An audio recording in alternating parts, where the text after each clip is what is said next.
Laura Vogel had recently moved to Maui, although she had been living in Hawaii for 9 years. She loved the outdoors and, in fact, had a master's degree in wildlife biology. She made her living in Maui being a tutor and spent all her free time either surfing, camping, hiking, or birdwatching. Maui seems like the perfect place for Laura Vogel. On February 21st, 2010, Laura spent the afternoon at a friend's house. When she headed out later that afternoon, she told her friend she was heading up to the Pauwela Lighthouse on the north end of the island to camp out under the stars for the night. At 8:20 p.m., she texted her friend that she was camping near the birthing pools and was meeting some locals. Laura would never be seen or heard from again. Where is Laura Vogel?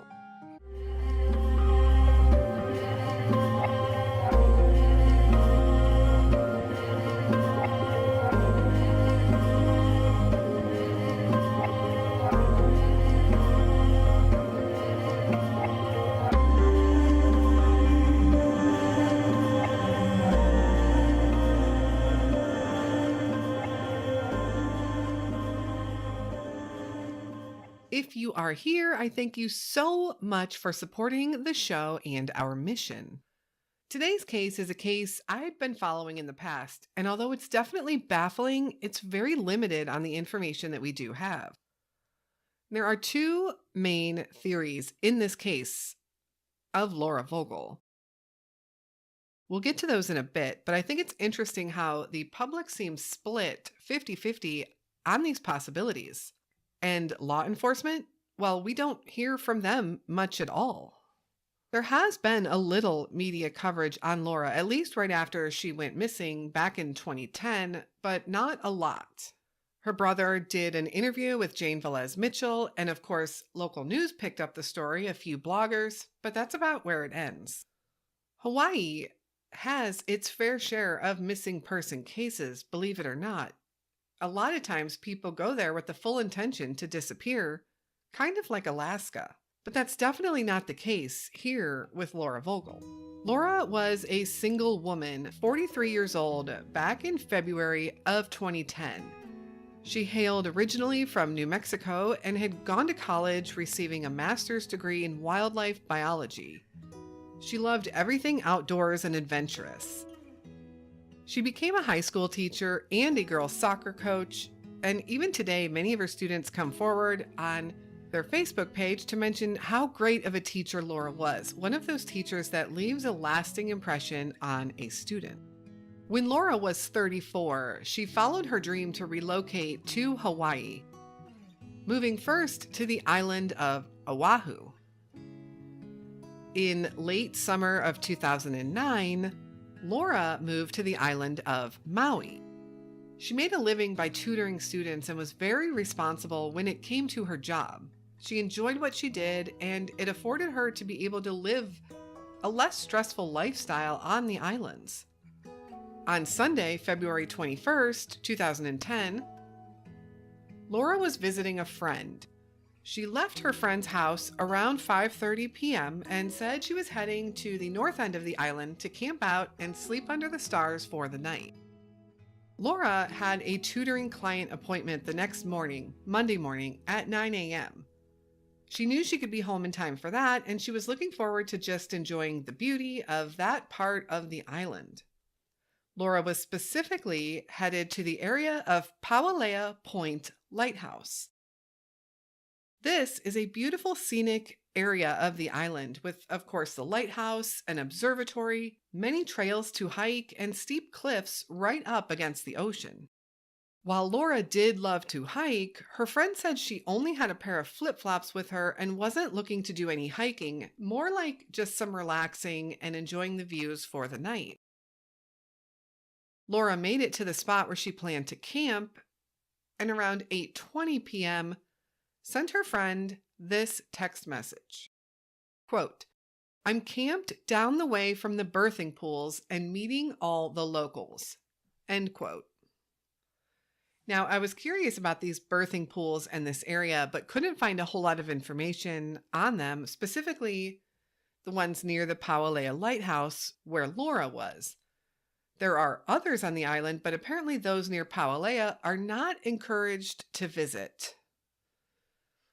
In fact, one reviewer on TripAdvisor had this to say when someone posted and asked for advice on swimming and visiting these birthing pools.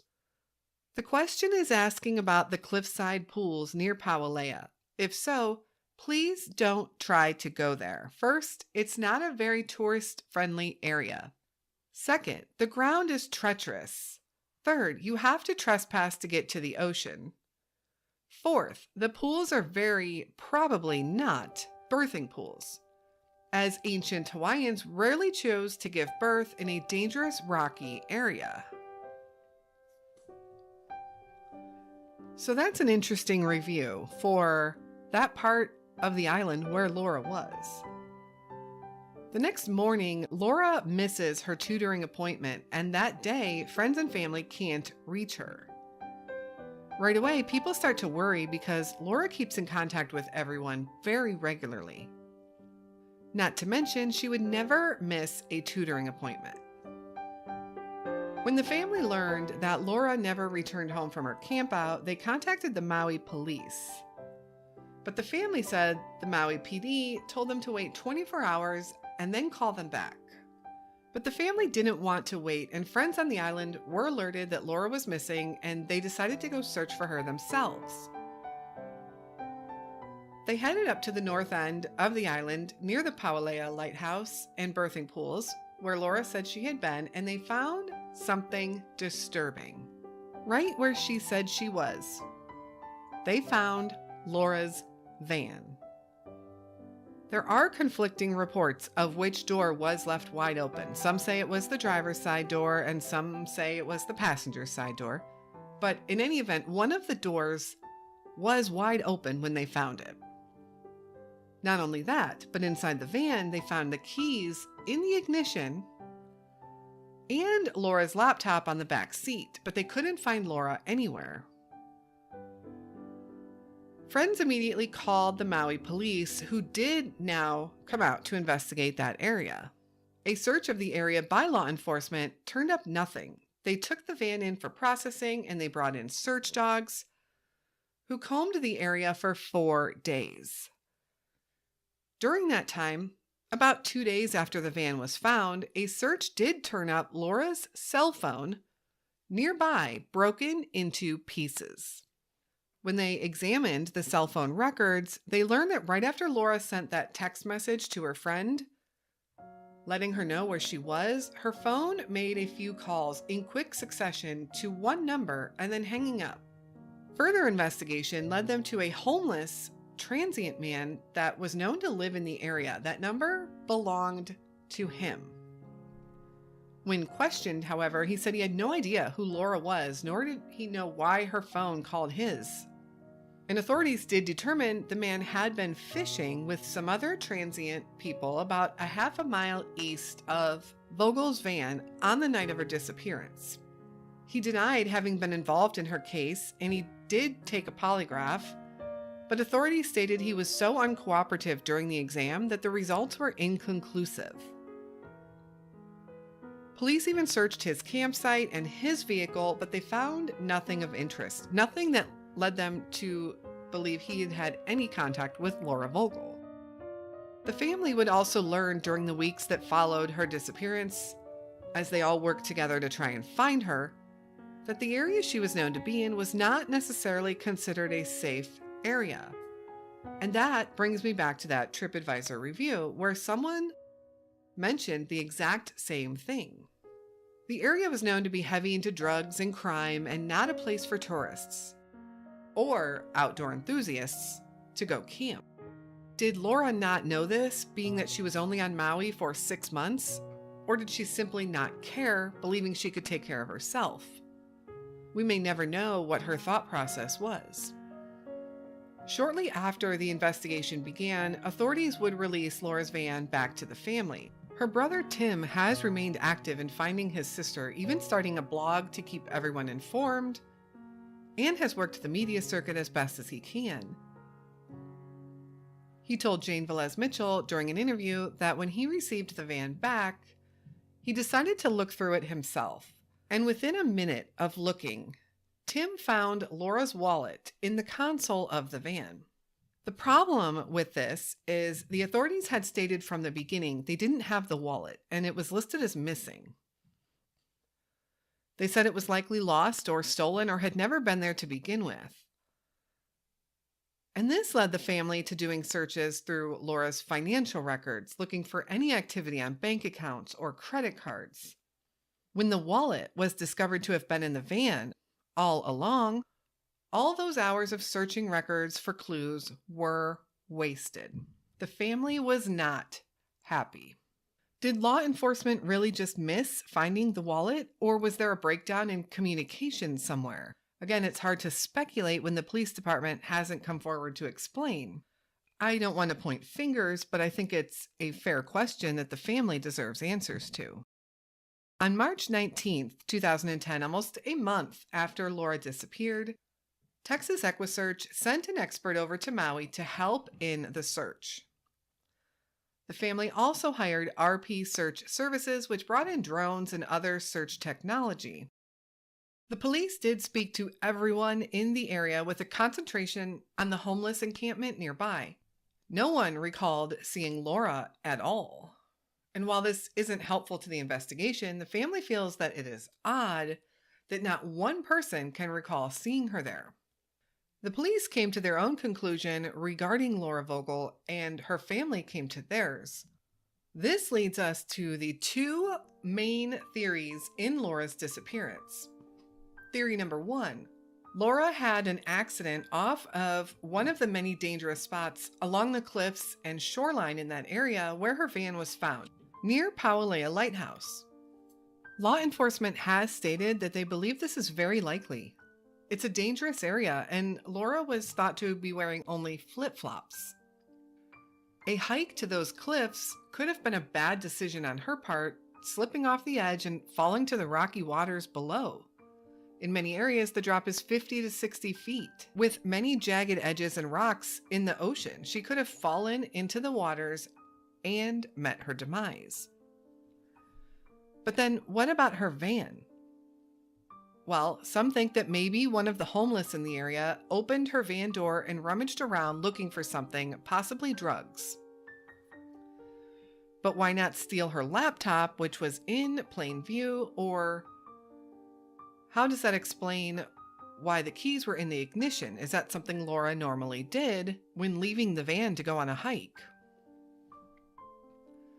And while these questions make a lot of people wonder, authorities are quick to point out that it doesn't necessarily mean that foul play was involved. They have found no evidence pointing to something nefarious happening at the van, and found nothing to tie her to the other homeless man, the one with the phone, other than those random calls. There was really no sign of a struggle, no blood, no damage to the van, no clues at all to make authorities believe something bad happened. Laura was the adventurous type. While her friends and family maintained she had no intention to hike that day, we can't be sure that she just didn't decide to take a quick walk. Being in flip-flops could have been detrimental to her hike and led her to having a fall in a very rocky and dangerous area. But then we do have another theory. Theory number two. Laura met with foul play. Authorities might be quick to point out there is nothing to lead them to believe foul play. The family believes this is the more likely theory. They say Laura was far too knowledgeable to try a dangerous hike on her own in flip-flops. She was very athletic and knew how to handle herself in the outdoors. And maybe even more importantly, she never would leave her keys in the ignition and her laptop out in plain view. Her family has been quick to question law enforcement too, and doesn't feel that Laura's case has been given the due diligence it deserves. The phone calls to the transient man, for example, why hasn't he been looked into further? Did they ever try to polygraph him a second time since the first one didn't work out so well? Or did he just refuse? There was no history of Laura ever calling this man before, or anything to indicate that the two ever knew each other or had even crossed paths. It just doesn't make sense. What do you think happened to Laura Vogel? Laura is described as being a Caucasian female, 5 foot 8 inches tall, and weighing around 145 pounds at the time she disappeared. She was 43 years old and would today be 55 years old. She was last seen wearing a blue t-shirt and gray sweatpants. Laura had blonde hair and blue eyes. If you have any information on the whereabouts of Laura Vogel, please contact the Maui Police Department at 808-244-6400 and refer to case number 10-14126. Thank you so much for listening to Laura's story. Her disappearance is definitely suspicious, and hopefully one day soon, the family will have some answers. Also, a big thank you for being a supporter of our show. We will be back again next week with another unsolved missing person case. And until then, stay safe and hug your loved ones.